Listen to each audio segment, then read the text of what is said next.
पिता पुत्र पवित्र आत्म्याच्या नावे हालेलुया. आजचा हा सुंदर दिवस प्रभू परमेश्वर आपल्या आयुष्याला जोडलेला आहे आणि ही तिची दया कृपा आणि प्रेम आहे. तो आपल्या सर्वांना त्याच्याजवळ येण्यासाठी संधी देतो. आपण त्याच्या जवळ येतो, त्याची स्तुती आराधना आणि भक्ती आपण करावी. याला सुरुवातीची प्रार्थना सिस्टर शारदा करेल.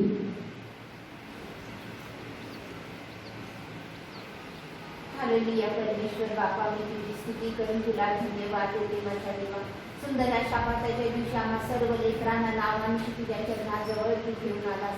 कारण तुझी हीच इच्छा आहे की आम्ही प्रत्येक लेकरं तुझी आहेस तिथं आम्ही असावं. कारण या मंदिरातूनच आम्हा प्रत्येक लेकरांना तू अनेक अशा आशीर्वाद तू देतोस माझ्या देवा. आणि म्हणून माझ्या देवा, आज आम्ही तुझी लेकरं जी नम्र पश्चातापी हृदयाने आज तुझ्या चरणाजवळ येत असताना माझ्या देवा, आम्ही जसं आहे तसं तू आमचा स्वीकार कर. मनानं, विचारानं, शरीरानं, भावनेनं तू आम्हाला मोकळा करून माझ्या देवा, सर्व जगाच्या गोष्टींपासून वेगळा करून माझ्या देवा, आम्हा प्रत्येक लेकरांना तुझ्या आत्म्यामध्ये तुझ्या सानिध्यामध्ये घेऊन बापा तुझी भक्ती तुझी आराधना ती प्रत्येक वचन आणि बापा आम्हा सर्व लेकरांच्यासाठी आज आशीर्वादाची तू केलास. याबद्दल माझ्या देवा मी तुझे आभार मानते. तुला कोटी कोटी धन्यवाद देते. कारण या कठीण परिस्थितीमध्ये आज आम्ही तुझी लेकरं असताना तू म्हणतोस की सदा सर्वदा आम्हा बरोबर राहणारा तू आमचा परमेश्वर आहेस माझ्या देवा. कारण तू कधी न बदलणारा तू आमचा बापा आहेस माझ्या देवा. जगाच्या हर एक त्या परिस्थितीमध्ये बापा आम्हा सर्वांच्या संगती राहणारा तू आमचा परमेश्वर आहेस आणि तू आमचा स्वर्गीय बापा आहेस माझ्या देवा. आणि म्हणून माझ्या देवा, आज आम्ही प्रत्येक लेकर बापा तुझ्या हातामध्ये आम्ही सुरक्षित आहोत माझ्या देवा. कारण तू आम्हाला अगापी प्रेम करणारा तू आमचा बापा आहेस माझ्या देवा. जगी आई वडिलांपेक्षा माया तू करतोस माझ्या देवा. आणि म्हणून बापा आमच्या जीवनाची सर्व काळजी चिंतेचा भार आम्ही तुझ्यावर टाकून येत असताना आम्हा प्रत्येकांना तुझ्या हातामध्ये सोपत असताना इथून पुढची सर्व भक्ती आराधना आजची वचन बापा तू अधिक पटीने तुझ्या लेकरांच्यासाठी तू आशीर्वादित केलास. आज ऑनलाईनच्या द्वारे प्रत्येकाच्या जीवनाचा ताबा घेऊन बापा ही वचन त्यांच्यासाठी तू अनेक पटीने तू आशीर्वादाची केलास. याबद्दल माझ्या देवा मी तुझे आभार मानते. तुला कोटी कोटी धन्यवाद आणि धन्यवाद देते. तुझ्या त्या प्रेमळ गोड नावात मागते म्हणून तो ऐक माझ्या बापा. आमेन. हालेलुया. हालेलुया. हालेलुया. हालेलुया. हालेलुया. हालेलुया. यीशु है सच्चा गडरिया, हम उसके भेड़े हैं. हरी चराइयों में हमें चलाता है.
तुझी किती स्तुती केली तरी तितकीच कमी आहे. तुझ्या देवा, आजचा सुंदर दिवस तो प्रत्येकाच्या आयुष्याला जोडून आम्हा प्रत्येकाला तुझ्या चरणी तुझ्या जवळ दिलेला आहे. आणि आमच्याकडून तू तुझ्या आत्म्याच्या प्रेरणा सामर्थ्याने तुझी स्तुती आराधना आणि भक्ती तू करू शकतास. त्याबद्दल आम्ही तुझी स्तुती करून तुला कोटी कोटी धन्यवाद धन्यवाद धन्यवाद. यावेळेला म्हटलं तू तुझ्या पवित्र वाणी आणि वचनाद्वारे आम्हा प्रत्येकाशी बोल. पण बोलणारा कोणी नसून तू स्वतः आहेस.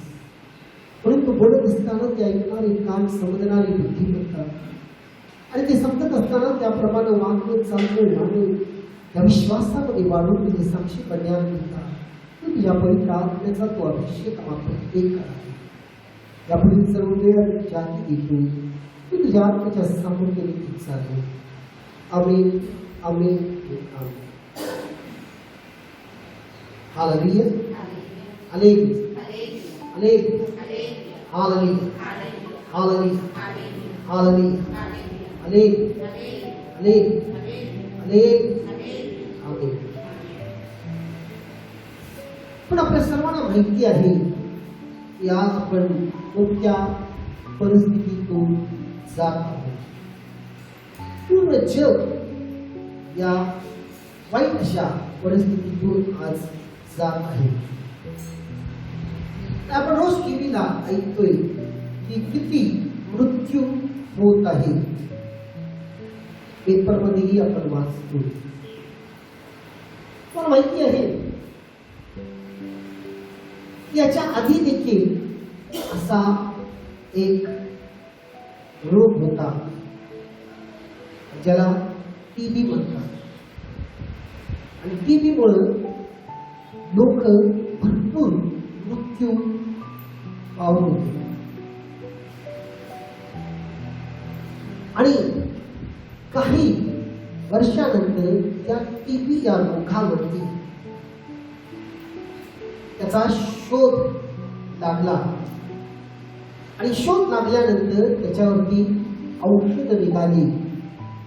आणि आता जर बघितलं टीबी या रोगामुळे लोक मरत नाही. टीबी या रोगामुळे काय होतंय, लोक मरत नाही. कारण का त्या रोगाचा निधन लागला. त्याच्यावरती तो व्हायरस काय व्हायरस आहे आणि त्याच्या वरती कसा उपाय केला पाहिजे याचा शोध लागल्यानंतर आज टीबी झाल्यानंतर लोक मरत नाही. याचाच अर्थ असा आहे की कोणत्याही गोष्टींची पूर्ण जर आपल्याला माहिती झाली, कोणत्याही गोष्टींची पूर्ण माहिती जर झाली तर आपण त्या गोष्टीवर विजय प्राप्त करू शकतो. त्याच्यावर आपण आपलं प्रभुत्व गाजवू शकतो. सध्या अगदी त्याचप्रमाणे सैतानाच्या जर युक्त्या आपल्याला समजल्या, सैतानाच्या युक्त्या जर आपण समजल्या तर आपण त्याच्यावर विजय प्राप्त करू शकतो. म्हणून बायबल मध्ये 2 कोरिंथियराचं पत्र आणि त्याचा 2रा अध्याय आणि 11 वचन आपण वाचूया.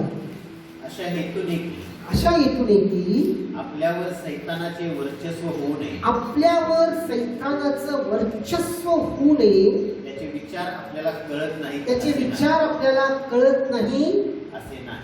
असे नाही. बघा तर ह्या ठिकाणी संत पौल कोरिंथीच्या मंडळीस या पत्राद्वारे तो बोध करत आहे. अजून पौल काय म्हणतोय की सैतान आपल्यावर वर्चस्व करू नये म्हणून त्याच्या कोणताही विचार म्हणजे त्याची कोणती युक्तीविषयी आपण अजाण आहोत असे नाही. म्हणजे तुम्हाला त्याच्या सर्व युक्त्या, त्याचे सर्व विचार हे तुम्हाला माहीत आहे. आहे, हे तुम्हाला काय आहे माहीत आहे. आणि म्हणून ती लोक त्या सैतानाच्या सर्व युक्तीवर, त्याच्या कोणत्याही कुठील विचारावर त्यांनी त्याच्याशी डील करू शकत होते आणि त्याच्याशी युद्ध करून ते त्याच्यावर विजय प्राप्त करत होते. हालेलुया, हालेलुया, हालेलुया. बघा, ते विजय प्राप्त करत होते. आणि हाच प्रश्न आज तुम्हाला विचारण्यात येत आहे की तुम्हाला त्याच्या विचाराबद्दल किती माहिती आहे आणि तुम्ही किती त्याच्याबद्दल समजता किंवा किती तुम्ही त्याला ओळखता सैतानाला, आणि तुम्ही त्याच्यावरती कसं त्याच्याशी डील करू शकाल किंवा कसं तुम्ही त्याच्याबरोबर युद्ध करून विजय मिळू शकाल. कारण त्याची माहिती नसल्यामुळं, त्याच्याबद्दल आपल्याला माहिती नसल्यामुळं, त्याच्याबद्दल आपल्याला ओळख नसल्यामुळं आपण काय करतोय, त्याला घाबरतो आणि त्याच्या लपेटामध्ये आपण येतो. आपण त्याला घाबरतो आणि आपण त्याच्या लपेटामध्ये येतो आणि मग तो आपल्या जीवनात शिरतो आणि आपलं जीवन, आपलं कुटुंब, बघा, सगळ्याचा तो काय करतोय, नाश करायला चालू. हालेलुया, हालेलुया, हालेलुया, हालेलुया, हालेलुया, हालेलुया, हालेलुया. बघा, नाश करायला चालू होतो. कारण त्याची जर आपल्याला माहिती पडली, त्याची जी युक्त्या आपल्याला माहिती पडली, काय म्हणते समजते, त्याचे विचार जर आपल्याला माहिती पडलं तर आपण काय करणार, त्याच्या इच्छेप्रमाणे चालणार नाही किंवा त्याच्या युक्तीमध्ये आपण अडकणार नाही. हालेलुया, हालेलुया, हालेलुया, हालेलुया. म्हणून त्यांना ओळखणं किंवा त्याचे विचार ओळखणं अति गरजेचं आहे. तो प्रॉब्लेम ही आहे की तो सैतान येतो कधी आपल्या जीवनात, यावर आपण आधी विचार करूया. म्हणजे तुमच्या लक्षात येईल तो कधी कधी तुमच्या जीवनामध्ये प्रवेश करतो. कोणत्या वेळेला तो प्रवेश करतो, कोणत्या क्षणी तो प्रवेश करतो. आपण जर मत्ती शुभवर्तमान त्याचा 3रा अध्याय आपण काढूया. मत्ती याचा 3रा अध्याय आणि 13 ते 17 हे वचन आपण ऐकूया. 13 ते 17. तेव्हा योहानाच्या हातून बाप्तिस्मा घेण्याकरिता येशू गालिलाहून यार्देनेवर त्याच्याकडे आला. परंतु योहान त्याला मना करीत म्हणाला, आपल्या हातून मी बाप्तिस्मा घ्यावा. असे असता आपण माझ्याकडे येता हे काय. येशूने त्याला उत्तर दिले, आता हे होऊ दे, कारण या प्रकारे सर्व धर्माचरण पूर्णपणे करणे हे आपणाला उचित आहे. तेव्हा त्याने तसे होऊ दिले. मग बाप्तिस्मा घेतल्यावर येशू लागलाच पाण्यातून वर आला आणि पहा आकाश उघडले. तेव्हा त्याने परमेश्वराचा आत्मा कबुतरासारखा उतरताना व आपणावर येताना पाहिला. पहा आकाशातून अशी वाणी झाली की हा माझा पुत्र मला परमप्रिय आहे, याच्याविषयी मी संतुष्ट आहे. तर या वचनामध्ये आपल्याला हे दिसून येते की योहान हा बाप्तिस्मा करणारा होता आणि तो सर्व लोकांना अरण्यामध्ये ओरडून ओरडून सांगत होता की स्वतःचं राज्य जवळ आलेलं आहे आणि पश्चाताप करा आणि त्याच्याकडे वळा. आणि लोक त्याची वाणी ऐकून सर्वजण योहानाच्या मागे होते. आणि योहान पाण्याने बाप्तिस्मा देत होता आणि तो बाप्तिस्मा देताना हे देखील तो म्हणत होता की माझ्या मागून जो येत आहे त्याचं वाहन देखील उचलून चालण्याची माझी योग्यता नाही आणि तो तुम्हाला आत्म्याने बाप्तिस्मा देईल. तर जर बघितलं योहानाच्या मागे भरपूर गर्दी होती, भरपूर लोक होती. म्हणजे योहान त्या काळचा हिरो होता. बघा, योहान त्या काळचा हिरो होता. आणि बायबल म्हणते की योहानाकडे बाप्तिस्मा घेण्यासाठी लोकांची रांगच्या रांग लागायची, लाईन लागायची. सर्व लोक एकामागे एक योहानाच्या मागे म्हणजे योहानाजवळ यायचे. योहान त्यांना पाण्यामध्ये बुडवून बाप्तिस्मा द्यायचा आणि ते जायचं. तर त्या रांगेमध्ये प्रभू येशू देखील उभा आहे. बघा, त्या लोकांच्या रांगेमध्ये येशू उभा आहे आणि येशूच्या पुढे कितीतरी लोक असतील आणि लोक बाप्तिस्मा घेऊन जात आहे. पण ज्या वेळेला येशू योहानासमोर येतो आणि योहान त्याला प्रश्न करतो, या ठिकाणी 14व्या वचनात बघतोय. पण योहान त्याला मना करीत म्हणाला काय म्हणतोय की आपल्या तुम्ही बाप्तिस्मा घ्यावा असे असता आपण माझ्याकडे येताही का? म्हणजेच पवित्र आत्म्याने योहानला दाखवलं येशू कोण आहे, येशूची ओळख झाली आणि योहान येशूला म्हणतोय की तुमच्यातून मला बाप्तिस्मा घ्यायचा आहे आणि तुम्ही माझ्याकडे कसं काय आलेला आहात बाप्तिस्मा घ्यायला?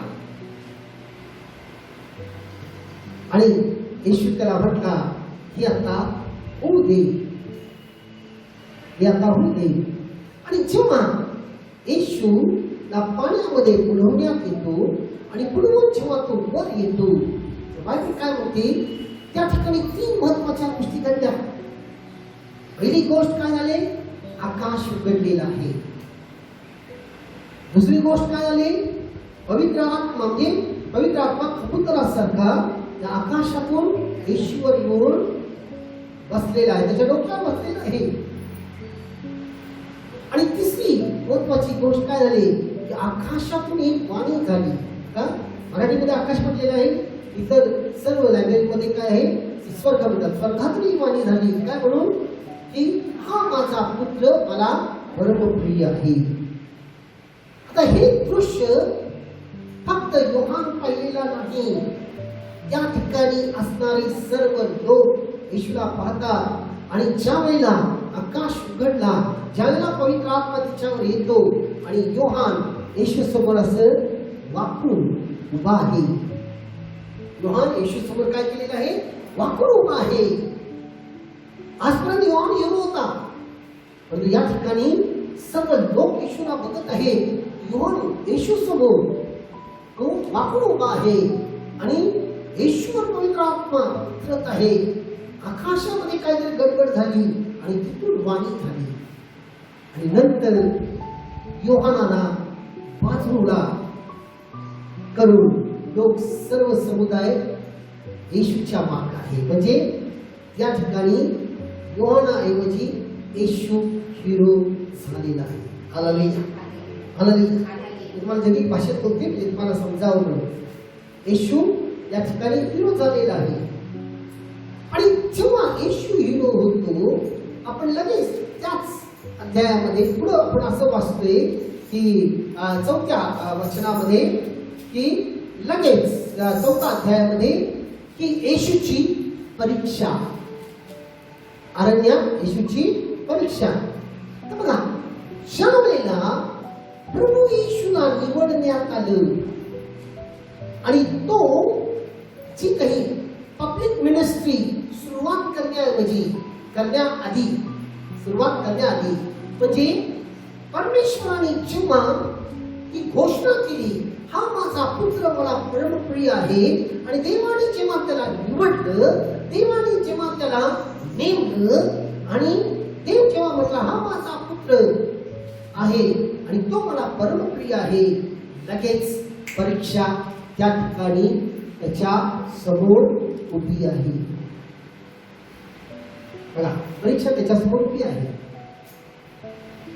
जेव्हा त्या येशूला उंचवलं गेलं, जेव्हा येशूला निवडलं गेलं, जेव्हा येशू आशीर्वादित झाला, लगेच त्याच्या समोर काय आहे?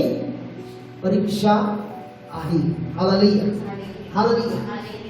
तर बायबलमध्ये असं कुठेही वाचायला मिळत नाही येशूला निवडण्याआधी किंवा त्याचा बाप्तिस्मा होण्याआधी, त्याच्या जन्मानंतर त्याची कुठंच परीक्षा झालेली नाही. बघा, कारण ज्यावेळेला तो बाप्तिस्मा घेतला त्यावेळेला बायबलमध्ये तो 30 वर्षाचा होता. किती? 30 वर्षाचा. म्हणजे त्याच्या जन्मापासून 30 वर्ष त्याची कुठेही परीक्षा झालेली नाही. काय म्हणते तुमच्या लक्षात येते का? बघा, त्याची कुठंच परीक्षा झालेली नाही.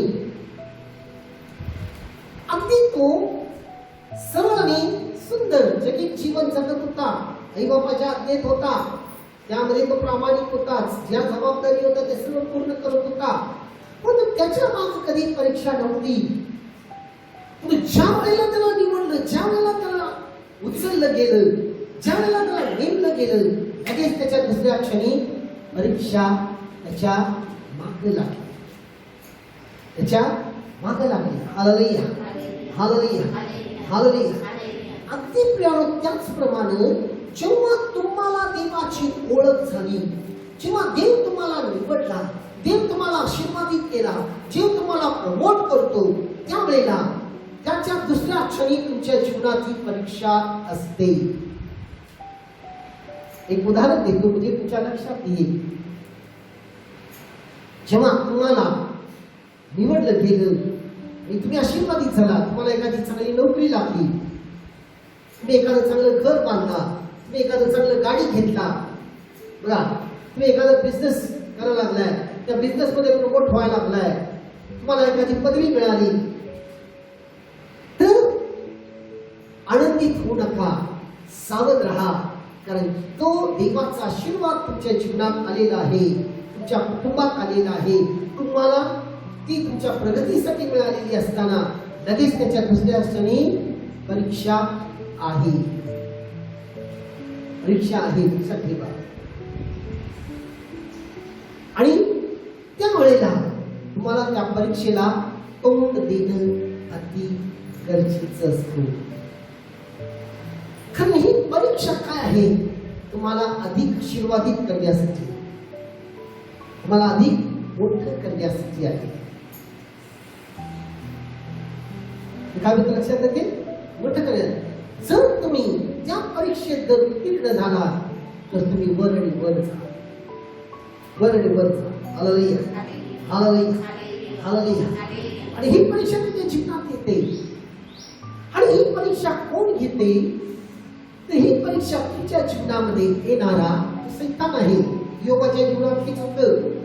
योग अधिक आशीर्वादित होता, आनंदित होता, देवाचं कृपा त्याच्या बाजूला होतं. सैतान जाऊन देवाला चॅलेंज करतो आणि देवाने त्याला म्हटलं, जा हे.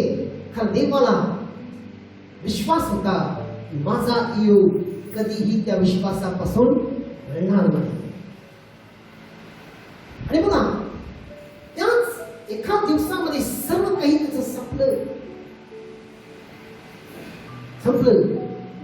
प्रश्न आहे की सैतान का देवाच्या निवडलेल्या लोकांच्या मागे, देवाच्या कुटुंबाच्या मागे लागतो? हा खूप मोठा प्रश्न आहे. खूप पूर्वी मी देखील ज्या वेळेला माझी आत्म्यामध्ये काय म्हणतात त्याची पूर्ण वाढ झाली होती, माझ्या डोक्यात विचार यायचं की देवा, लोक एवढं त्रासले जातात, एवढं कष्ट होते, एवढं हे होते, का त्यांना तू त्रास देते. का त्याला परीक्षा देते? देव कधी आपल्याला त्रास देत नाही. देव कधी परीक्षा आपल्या जीवनात येते, त्याच्या मागे देवाचा काहीतरी चांगला उद्देश आहे. हे सेकंड का करते? तो त्याला का संपवत नाहीस? एकदाच पूर्ण संपून का? हा प्रश्न मला नेहमी असायचा आपल्याला. पण काही कालांतराने त्याचं उत्तर मला मिळालं. हालेलुया, हालेलुया, हालेलुया. कारण जर आपण बघितलं, सैतान हा सगळ्यात भित्रा प्राणी आहे. सगळ्यात भित्र आहे आणि तो खूप घाबरते. मी जर बघितला, मी कधी कधी माझ्या कुत्र्याला फिरवायला नेत असतोय, त्यावेळेला मी बघतो या ठिकाणी काही कुत्री पिल्ली घातलेली आहेत आणि ज्यावेळेला मी माझ्या कुत्र्याला घेऊन जातो तर लहानसं पिल्लू लांबच बघतोय त्या कुत्र्याला आणि तो काय करतोय, त्याला भुंकायला चालू करतोय. आणि मला वाटायचं हा किती कडक कुत्र आहे पिल्लू, पण तो कडक नाही, तो घाबरून भुंकायचा. आणि ज्या वेळेला तो पुत्र, माझं पुत्र, जेव्हा त्या लहान पिल्लाकडे बघून तो न बघितल्यानंतर आपलं वेगळ्या मार्गाने जातोय, तर तो न बघता जाताना तो पुत्र काय करतोय, लहानचं पिल्लू घाबरून त्याच्या अंगावर यायचा प्रयत्न करतोय. मी म्हणायचं, अरे किती कडक आहे माझ्या मनात. परंतु ज्या वेळेला की जास्त भुंका लागले आणि माझं पुत्र मोठं आहे आणि तो चिडून जेव्हा त्याच्याकडे बघतोय, एक मोठ्याने भुंकल्याबरोबर ते क्विक करून शेपूट खाली म्हणजे त्या दोन्ही पाय घालून तिथं पळ काढते. बघा, ही खूप महत्वाचं आहे. म्हणजे देवाला माहिती आहे हा सैतान काही करू शकत नाही. त्या भुंकणाऱ्या लहानच्या पिल्लासारखा तो आहे आणि तो काही करू शकत नाही आपल्याला. तो फक्त भुंकणारा कुत्रा आहे. म्हणून म्हणतात बा मोठी लोक, भुंकणारी कुत्री कधी सावध नसतात. तसं तो भुंकणार आहे. आणि दुसरं महत्वाची गोष्ट देवाने जे मला दाखवलं, देव जे काही निर्माण केलेलं आहे त्याचा तो नाश करत नाही. देव जे काही निर्माण केलेलं आहे त्याचा तो नाश करत नाही. कारण या निसर्गाला देवाने निर्माण केलं, देवदूताला देवाने निर्माण केलं, सर्व काही देवाचं आहे. म्हणून ही सैतान देखील एक देवदूतच आहे. तो देवाने निर्माण केलेला होता, देवाबरोबर होता. जेव्हा तो देवाच्या विरुद्ध गेला, त्याला स्वर्गातून खाली टाकण्यात आलेला आहे आणि तो स्वर्गातून त्याला जाता नाही. देवाने निर्माण केलं म्हणून देव त्याचा नाश करत नाही. देवाने निर्माण केलेली कोणती गोष्ट देव नाश करत नाही. लक्षात ठेवा. हालेलुया, हालेलुया, हालेलुया, हालेलुया. तो फक्त भुंकणारा, तो काही करू शकत नाही, देवाला माहिती आहे. म्हणून देव त्याला, जर देव त्याचा नाश केला असता तर याचा अर्थ काय? देव त्याला घाबरतो. देव त्याचा नाश केला असता तर देव त्याला घाबरतो. देव त्याला घाबरत नाही, म्हणून देवाने त्याचा नाश केलेला नाही, त्याला आदू केलेला आहे. हालेलुया, हालेलुया, हालेलुया. तो आदू आहे, तो काही करू शकत नाही, त्याच्यामध्ये काही सामर्थ्य नाही. त्याला देवाने वरतीच त्याला चेचलेला आहे आणि तो आदू आहे.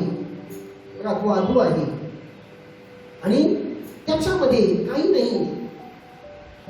परंतु तो नेहमी देवाच्या लोकांच्या मागे पळतो.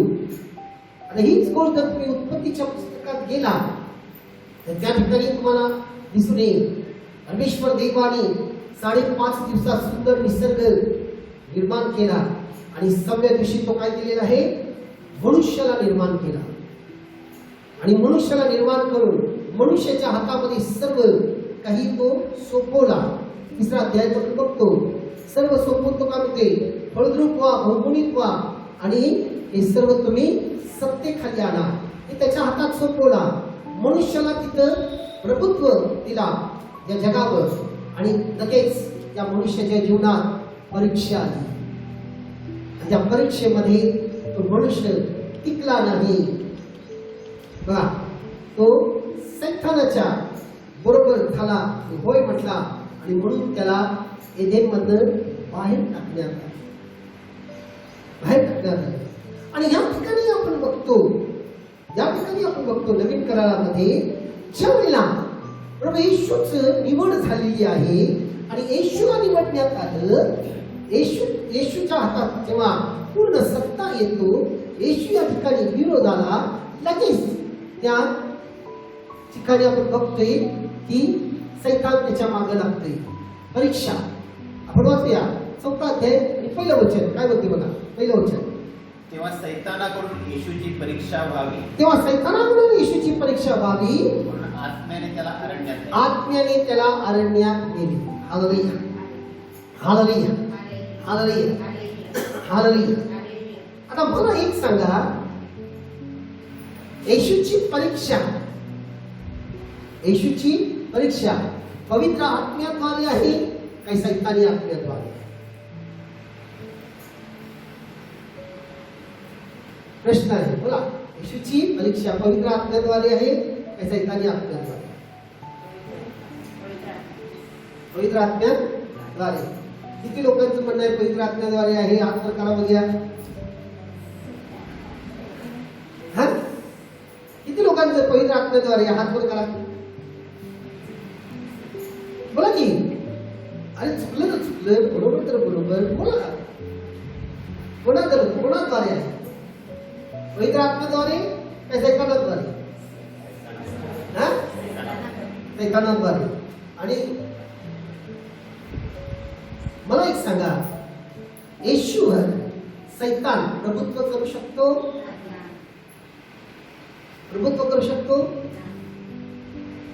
मग तो सैतानाद्वारे कसा? येशूची परीक्षा पवित्र आत्म्याद्वारे. आत्म्याने त्याला अरण्यात नेले. सैतानाकडून त्याची परीक्षा घेण्यात, परंतु त्याची परीक्षा घेणारा कोण आहे? आत्मा. म्हणजेच ज्या वेळेला आपल्या जीवनात परीक्षा येतो, पवित्र आत्मा म्हणजे परमेश्वराकडून जेव्हा आपल्या जीवनात परीक्षा येते, तो परीक्षा आपल्या प्रगतीसाठी आहे, आपल्या वाढीसाठी आहे. आणि येशूची परीक्षा जेव्हा घेण्यात आली, तो सैतानाला कधीही होय म्हटलेला नाही. त्याची महत्वाची 3 परीक्षा आहेत त्या ठिकाणी. असं नाही की त्यानंतर ती परीक्षा झाली, प्रत्येक क्षणी त्याचं परीक्षा झालेली आहे. पण ह्या परीक्षेमध्ये जेव्हा तो उत्तीर्ण झाला, या 3 परीक्षेमध्ये बघा, त्यानंतर सैतान त्याच्या समोर कधी उभा राहू शकलेला नाही. आणि ज्या वेळेला सैतान त्याच्या समोर आला आणि येशू त्या ठिकाणी आलेला आहे म्हटल्यानंतर सैतान थरथर कापत आहे. आणि येशू त्याला आज्ञा करतो, निघ म्हटल्यानंतर तो निघून गेलेला आहे. त्या भूताच्या सैन्याने भेटलेला तो मनुष्य बघा. आणि त्या गावात येशू गेला. येशू त्या ठिकाणी जाताच तो सैतान त्याच्याकडे पळत येऊन त्याच्या पाया पडून म्हणतो, तू आम्हाला वेळेच्या आधी काढण्यासाठी आलास का? आणि येशू त्याला आज्ञा देतो, त्याच्यातनं निघून जा. आणि असं अनेक उदाहरण आपण बघतोय की नंतर येशूच्या समोर तो भरपूर वेळा आलेला आहे, अगदी शेवटच्या क्षणापर्यंत. परंतु सैतानाने त्याच्या समोर टिकलेला नाही. सांगायचं तात्पर्य काय आहे की तुमची जेव्हा निवड होते, तुम्हाला जेव्हा आत्मिक वरदान मिळतात. आज मी बघतो अनेक लोक पवित्र आत्मा पाहिजे, पवित्र आत्म्याचं वरदान मिळाल्यानंतर, देवाने स्पर्श केल्यानंतर काही दिवसानंतर ते कुठं आहेत आपल्याला माहित नाही. कारण ज्या वेळेला त्या परीक्षा येतात, त्या परीक्षेमध्ये ते टिकून राहत नाही. त्या परीक्षेमध्ये टिकणं खूप गरजेचं आहे. बघा, आणि या ठिकाणी जेव्हा येशूची परीक्षा घेण्यात आली, बघा, येशूची जेव्हा परीक्षा घेण्यात आली, आणि येशूची परीक्षा या 4थ्या अध्यायामध्ये खूप महत्वाची गोष्ट मी तुम्हाला सांगतोय. पहिल्यांदा येशूची निवड झाली म्हणजे येशूला उचललं गेलं त्यावेळेला तिची परीक्षा घेतली. आणि या ठिकाणी जेव्हा परीक्षा होते ही परीक्षा कधी झालेली आहे, तो शारीरिकरित्या पूर्ण अशक्त आहे. बघा, तेव्हा सैतानाकडून येशूची परीक्षा व्हावी म्हणून आत्म्याने त्याला अरण्यात नेले. मग त्याने 40 दिवस व 40 रात्र उपवास केला. त्यानंतर त्याला भूक लागली. त्यानंतर त्याला काय झालेली आहे, भूक लागली. तेव्हा परीक्षक त्याच्या जवळ येऊन म्हणाला, आता सैतानाने तोच टॅक्टिस वापरते, कारण सैतानाला माहिती आहे येशू कोण आहे. तो काय म्हणते, तू देवाचा पुत्र आहेस तर या धोंड्याच्या भाकरी व्हाव्या अशी आज्ञा कर. कारण त्याला माहिती आहे तो कोण आहे, देवाचा पुत्र आहे, त्याला माहिती आहे. आणि तो तीच युक्ती त्या ठिकाणी वापरायचा प्रयत्न केलेला आहे. बघा, कारण त्याला येशूची ओळख आहे. आज जर आपल्याला सैतानाची ओळख आहे तर आपल्याला देखील जेव्हा आपल्या समोर सैतान येईल त्यावेळेला आपण त्याच युक्तीनं त्याच्याशी बोलू शकतो. आणि या ठिकाणी येशू काय आहे, शारीरिकरित्या अशक्त आहे. जेव्हा शरीर अशक्त होते तेव्हा मानसिकरित्याही आपण अशक्त होतो. शरीर आणि मन खचलं जातं. आणि बघा, आपल्या जीवनामध्ये देखील अशीच परीक्षेची वेळ येते की नाही. मला पहिल्यांदा सांगितलं, तुम्ही ज्यावेळेला उचलला जाता, ज्यावेळेला उचलला जाता, ज्यावेळेला आनंदित होता. म्हणून बघा, मी नेहमी म्हणते लोकांना, अर्ध्या हळकुंडाने होऊ नका. थोडस माहिती झाल्यानंतर मला सगळं माहिती आहे, मला सगळं हे राहू ते अवघड आहे त्या गोष्टी. कधी तो तुम्हाला भुईस पाडेल हे माहित नाही. म्हणून जास्त खोलवर शिरायचं. हवेने त्या खोलवर शिरायला गेली आणि ती आवाज नाही, आधाराला घेऊन पडली. देव तो देव आहे. आणि दुसरी गोष्ट, जेव्हा आपण अशक्त होतो, ज्यावेळेला आपल्या जीवनामध्ये आपलं नुकसान होते, आपलं सर्व काही जाते, किंवा आपण एखाद्या शारीरिकरित्या अशक्त होतो, शारीरिकरित्या अशक्त होतो, एखादा आजारपण आलेला आहे, त्यातून आपण बरं होत नाही, एखादा ताप जात नाही, किंवा एखाद्या अडचणी दूर होत नाही, त्यावेळेला आपण काय म्हणतोय, देव आहे का नाही नसतो. हे कसं काय होय म्हणजे बघा, कारण सैतान दुसऱ्यांदा आपल्या जवळ कधी येतो, ज्या वेळेला आपण अशक्त झालेले आहोत, शारीरिक आणि मानसिक. ज्या वेळेला आपण पूर्णपणे अडकलेले आहोत, आपली धीर तुटत असताना तो येतो आणि आपल्याला निराधार करण्याचा प्रयत्न करतो. देवच नाही. आपल्यासमोर प्रश्न येतो, जर तुझा देव आहे तर तो तुला आता वाचवून दाखवू दे. जर तुझा देव आहे तर तो तुला बाहेर काढू दे.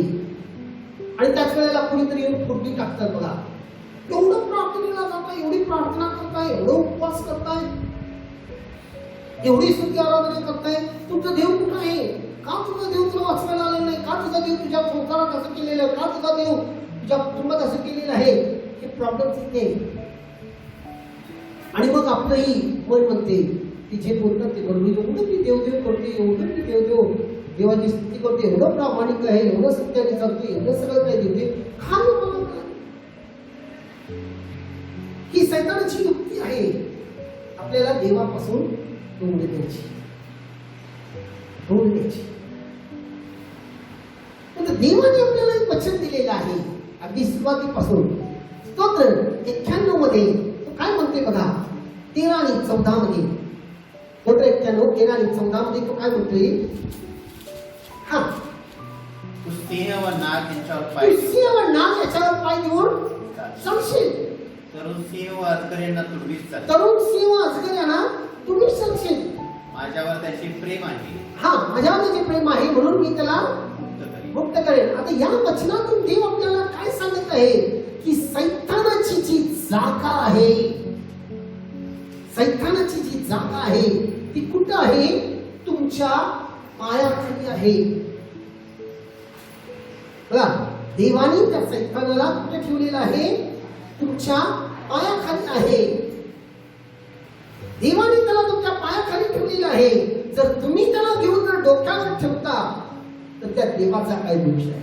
हालेलुया. मी काय म्हणते समजते? तुम्ही जर त्याला उचलून डोक्यावर ठेवता तर तो तुमच्यावर काय करणार? प्रभुत्व गाजवणार, मसाला वाटणार तुमच्या डोक्यावर. आजकाल मसाला वाटत नाही, तो तुमच्या डोक्यामध्ये मिक्सर चालू करतोय. अनेक भयाचं, नकारार्थी विचाराचं, बघा, अनेक दुष्ट षडयंत्राचं मिक्सर चालू करते. मिक्सर जसं फरफर करते तसा आपले विचार फिरत असतात. हे केलं तर असं होईल का, असं बघेल असं होईल का? बघा, की तुम्ही त्याला डोक्यावर घेतला, देवाने त्याला नाही. देवाने त्याला तुमच्या पायाखाली ठेवलेला आहे. तो सरळ म्हटलेला आहे, तुम्ही त्याला तुडवत चालाल, तुम्ही त्याला तुडवा, तो तुमचं काही वाकडं करू शकत नाही. पण सैतान खूप खूप चलाक आहे प्रियानो. आणि त्याची चलाकी कशी असते ही आपण पाहूया थोडक्यात. हालेलुया, हालेलुया, हालेलुया. मत्ती शुभवर्तमान त्याचा 16वा अध्याय काढा आणि 15 ते 17 या वचनामध्ये आपण ऐकूया या ठिकाणी काय आहे. हा, तो त्यांना म्हणाला, पण तुम्ही मला कोण म्हणता? शिमोन पेत्राने उत्तर दिले, शिमोन पेत्राने त्याला उत्तर दिले, आपण ख्रिस्त जिवंत देवाचे पुत्र आहात. हा, येशूने त्याला म्हटले, शिमोन बायोना, धन्य तू, कारण मांस व रक्त यांनी नव्हे तर माझ्या स्वर्गातील पित्याने हे तुला प्रगट केले. आता या ठिकाणी बारकाईनं लक्ष देऊन ऐका. तो अध्याय तसंच असू दे. हालेलुया. तर या ठिकाणी प्रभू येशू आपल्या शिष्याला एक प्रश्न केलेला आहे. हे जग मला माझ्याबद्दल काय म्हणत आहे? आणि त्यावेळेला शिष्य म्हणतात, कोण तुला संदेष्टा म्हणतो, कोण तुला हे म्हणते, कोण तुला ते म्हणते. आणि लगेच येशू त्याला दुसरा प्रश्न टाकतो, तुम्ही मला काय म्हणता? आणि जेवढ्याला विचारले तर सर्वजण थक्क झाले, कोणाला उत्तर देता आलं नाही.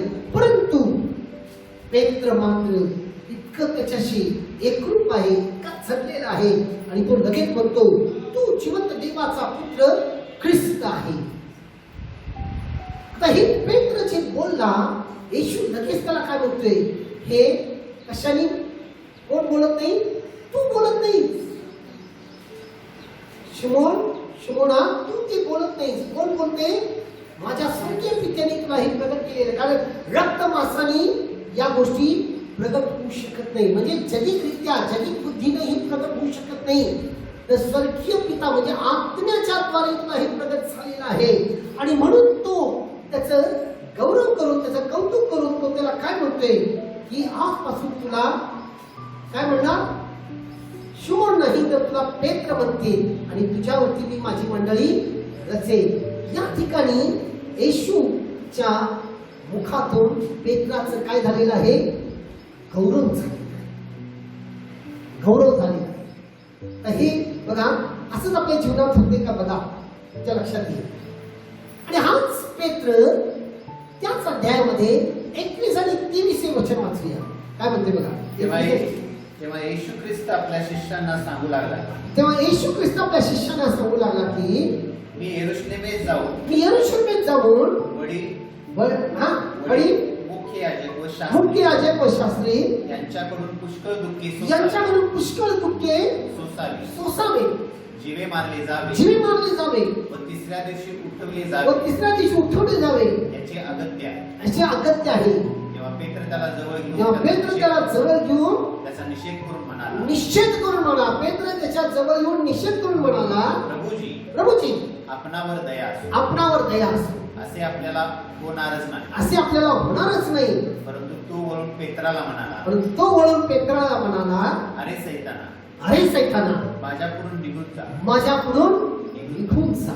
तू मला अडखळ नाही. कारण देवाच्या गोष्टीकडे तुझे लक्ष नाही, माणसाच्या गोष्टीकडे आहे. तर या ठिकाणी ज्या मुखाने त्याचं गौरव केलं होतं त्याच मुखातून त्याचा काय करण्यात आलेला आहे, निषेध करण्यात आला, त्याला मागे टाकण्यात आली. कारण तो देवाच्या गोष्टीकडे त्याचं लक्ष नव्हतं. पेत्राचं लक्ष कुठं नव्हतं, देवाच्या गोष्टीकडे नव्हतं. बघा, ज्यावेळेला आपलं लक्ष देवाच्या गोष्टीकडून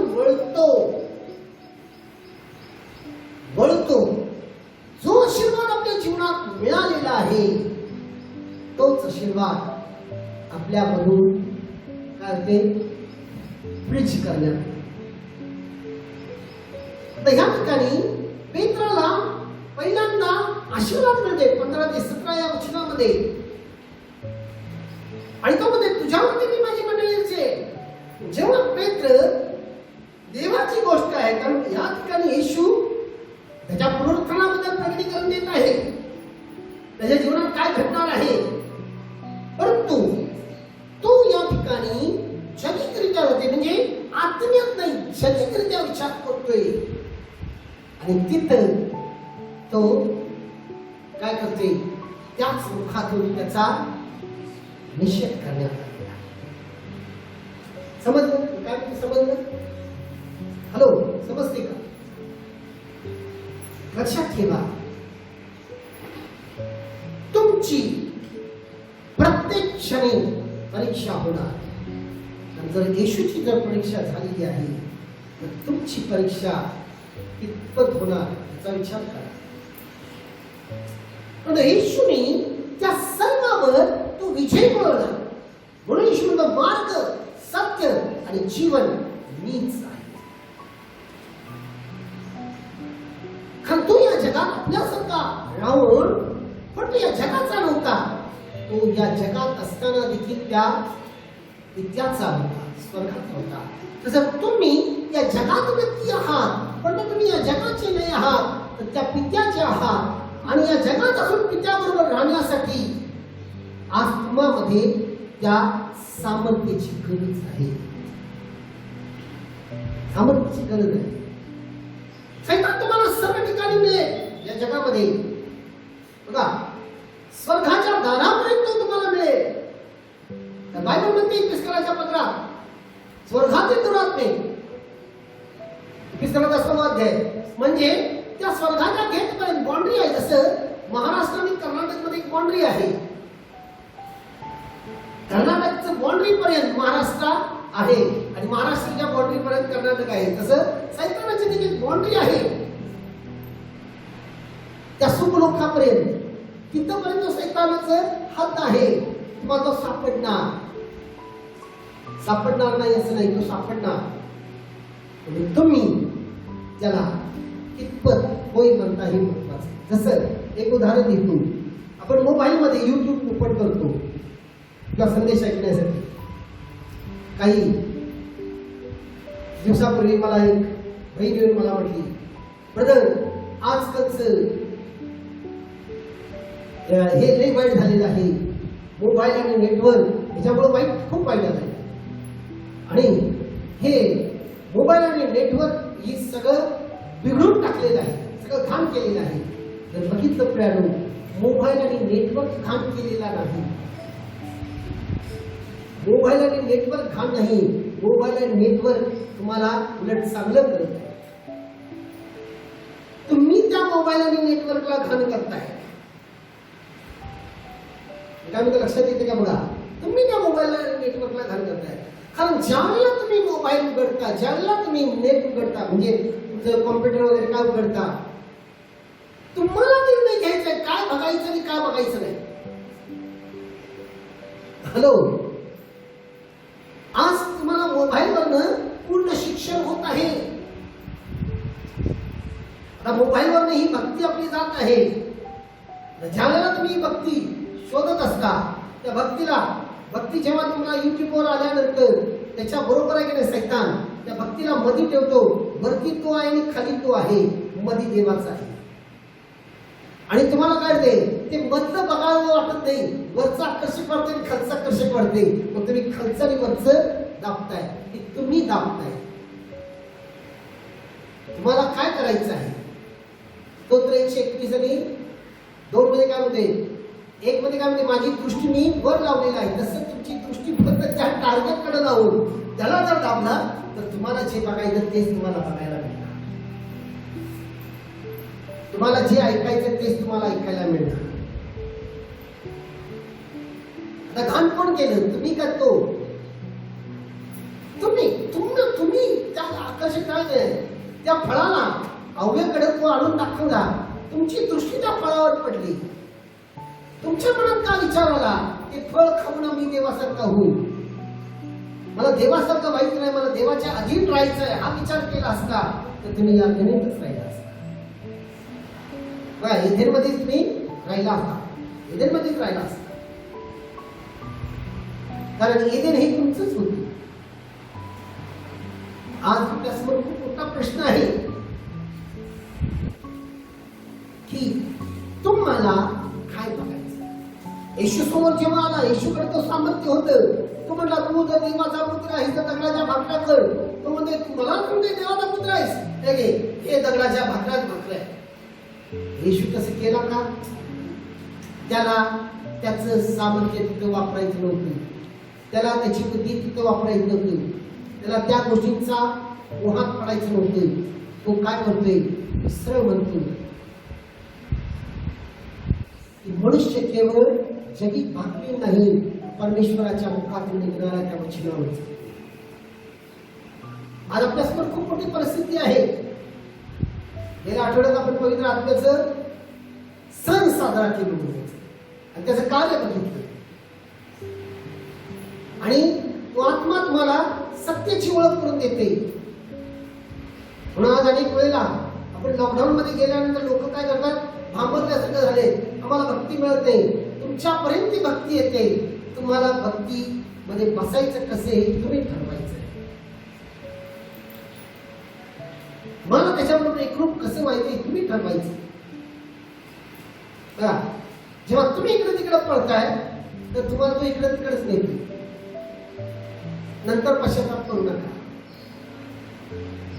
बघा, हे खूप महत्वाचं आहे. त्याला जगिक सर्व सुख दाखवते, येशूला ते तात्काळ सुख नको, त्याला सार्वकालिक सुख पाहिजे होता. आणि म्हणून तो म्हणतो की शास्त्र म्हणते की तू तुझ्या स्वर्गीय पित्याच्या ऐवजी कोणासमोर वाकू नकोस आणि कोणाच्या पाया पडू नकोस.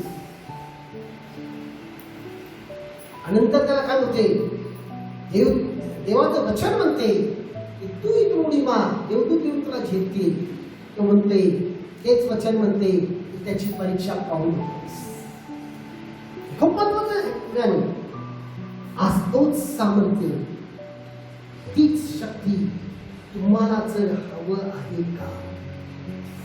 जो येशूने त्याला कधी होय म्हटला नाही, आज तुम्हाला देखील त्याला होय म्हणायचं नाही.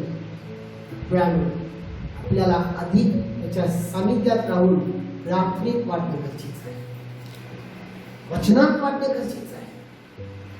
जेव्हा तुम्ही त्याची स्तोत्र म्हणत राहाल, त्याच्या आठवणीत त्याचा विचार करत राहाल, त्याच्या अध्यायामध्ये मननामध्ये असाल, तुमची आत्मिकरित्या वाढ. आणि जेव्हा तुम्ही आत्मिकरित्या वाढाल त्यावेळेला तुम्ही सैतानाची प्रत्येक युक्ती जाणार. आणि तो जेव्हा तुमच्या समोर येईल त्यावेळेला तुम्ही त्याच्या त्या युक्तीने त्याच्याबरोबर युद्ध कराल आणि तुम्ही विजयी ठराल. म्हणून तुम्हाला कशात वाढणं गरजेचं आहे? आत्मीयात वाढणं गरजेचं आहे. म्हणून बायबल स्पष्ट म्हणते याकोबाच्या पत्रात, खालील गोष्टीकडे नाही तर वरील गोष्टीकडे वळा. काय म्हणते, फसू नका तर वरील गोष्टीकडे वळू नका. कारण जे वरून येते ते कधीही नाहीसा करू शकत नाही. हालेलुया, हालेलुया, हालेलुया. म्हणून आपल्याला कुठल्या गोष्टीकडे मन लावायचं आहे? वरील गोष्टीकडे. की जे काही आपल्या आजूबाजूला वातावरणात पसरलेलं आहे हे नक्की भयभीत करते, मानवाला भयभीत करते, सुचत नाही. परंतु त्याच्या हातात सोपवा. तो कधी काय कसं बदलेल माहिती नाही. पण तुम्ही सुरक्षित आहात आजचा दिवस. देवाला धन्यवाद द्या. कालच्यापेक्षा आजचा दिवस अधिक आशीर्वादित आहे. आणि याच्यावर टॅली करा उद्याचा दिवस कसं झाला असेल.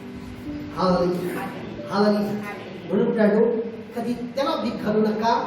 तर तुम्ही देवाचं ऐका, त्याचं ऐकू नका. हालेलुया. हालेलुया. हालेलुया. ह्याला आपण सर्वजण डोळे झाकूया आणि प्रभू परमेश्वराकडे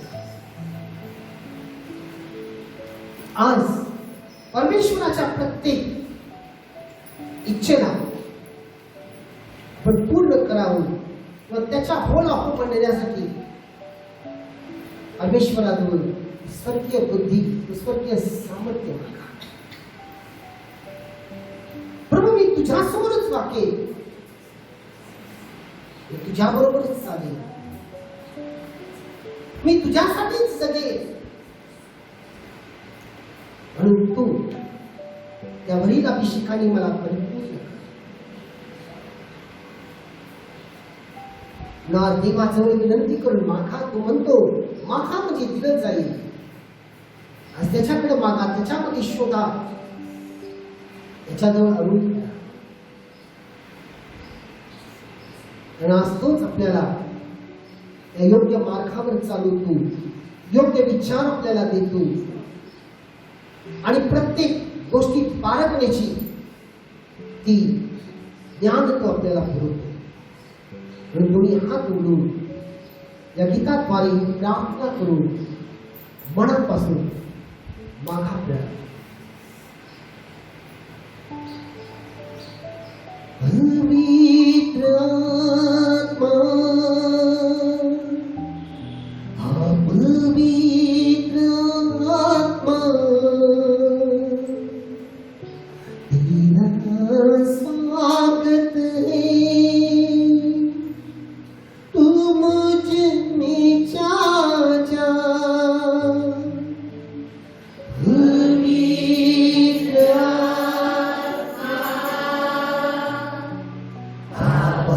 पवित्र आत्मा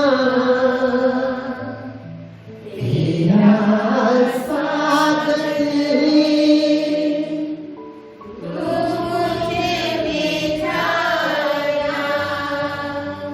पवित्र आत्मा तेरे आगे मैं हाथ उठाऊं, तेरे कदमों में शीश झुकाऊं.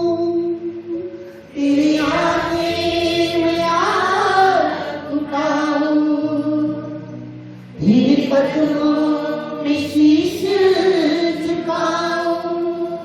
तू दिलाता है मुक्ति और तुझसे मिलती शक्ति.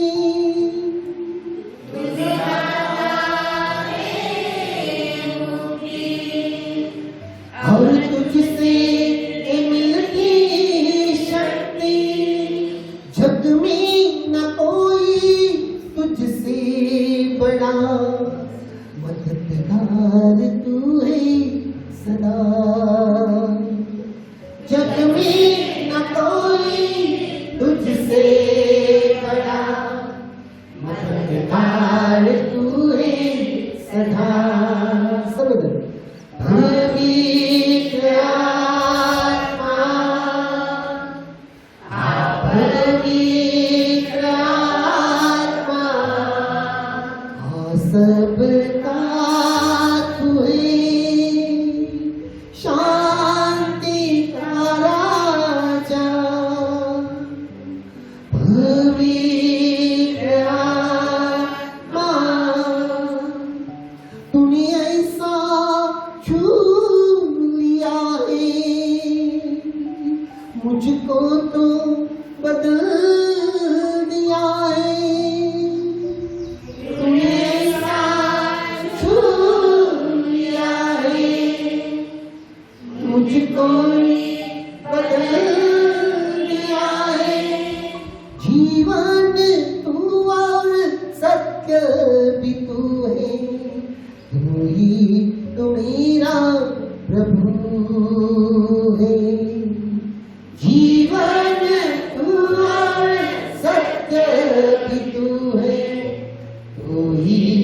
तुम्हेरा प्रभु है।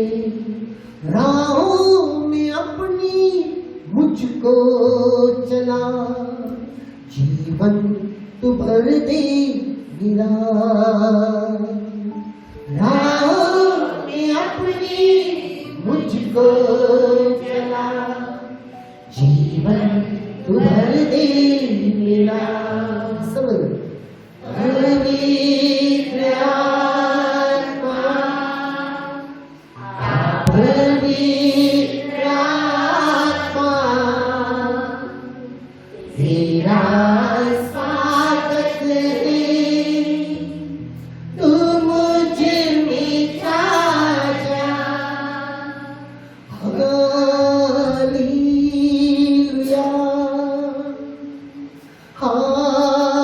हालेलुया, हालेलुया, हालेलुया,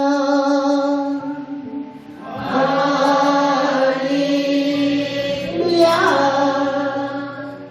हालेलुया,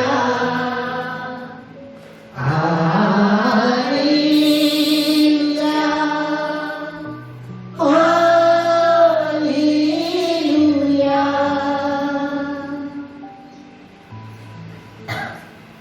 हे प्रिय प्रभू, आज तुझ्यावरील सामर्थ्याने आम्हा प्रत्येकाला तो अभिषेक दे. कारण प्रभू, जेव्हा तो वरील अभिषेक त्या 120 लोकांवर आला, त्या 120 लोकांनी या जगाचा उत्ताप पालट केला. या जगाच्या शेवटपर्यंत जाऊन प्रभू ते तुझं साक्षी झाले. आज त्याप्रमाणे माझ्या देवा, आम्ही या जगात असताना या जगाच्या शेवटपर्यंत तुझं साक्षी व्हावं. आणि प्रभू, म्हणून तू आम्हाला त्यावरील अभिषेकाने अभिषेक कर. कारण आम्ही मानव अशक्त आहोत, चंचल आहोत, अज्ञान आहोत, निर्बुद्ध आहोत. म्हणून आज हे प्रभू, अनेक वेळेला आम्ही त्या दुष्टाच्या होईला होई पडत असतो. आज त्यावरील सामर्थ्याने तो आम्हाला परिपूर्ण कर की प्रभू, आज आम्हाला समजेल की कशाला होय म्हणावे आणि कशाला नाही म्हणावे, आणि कशाबरोबर चालावे आणि कशाला नाकारावे. म्हणून प्रभू देवा, आज ते सर्व काही फक्त तुझ्यापासून आहे. म्हणून तू आम्हाला तो अभिषेक दे आणि आम्हाला परिपूर्ण कर. आणि तुझं वचन म्हणते, तुझ्या पूर्णतेने आमच्यातली सर्व अपूर्णता नष्ट होती. आज आमची सर्व अपूर्णता नष्ट कर आणि आम्हाला तुझ्या आत्म्यात चालण्यासाठी, वाढण्यासाठी आणि तुझं गौरव आत्म्याने करण्यासाठी तू आम्हाला आज त्या योग्य पात्रतेचा हीच विनंती दावणाऱ्या येशू देवा तुझ्या पवित्र गोड नावाने मागतो. आमेन, आमेन, आमेन.